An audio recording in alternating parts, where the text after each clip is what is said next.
So guys, we are in, I forgot the name, I'll tell you in a while, but this is a shawarma place na sila ay pork shawarma. So we ordered 2 pork shawarma and then we ordered Coke and Fanta. We'll let you know the tastes. And what is the name of this shawarma house? It's Elita. Elita Shawarma. Actually, wala yung nakasulat na pangalan. Or base na kining naka Georgian text. But yeah. So, kining nga shawarmahan, mga, how do you call the friends? Mga abyan. Abyan ba? Oh, is actually, murag na lang siya sa kilid-kilid. It gives me a feel na murag naka sa diera, something like that.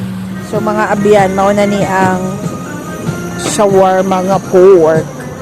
Tanaw na to ang reaction ni Sir. Sir, how's your first bite? Bago pa lang basa. Namay na.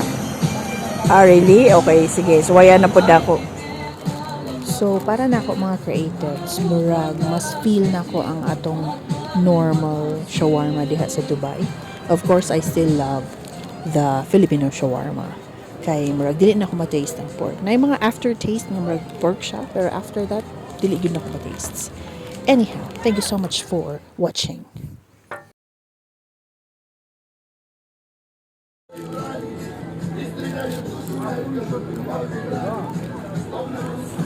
Dako siya nga pagka-shawarma. Para almost same height siya sa Fanta nga 500 ml. So, sa mga creatives nga nakaanhin na sa Georgia, nakasuway na ba mo ani? Comment in the comment section below. God bless!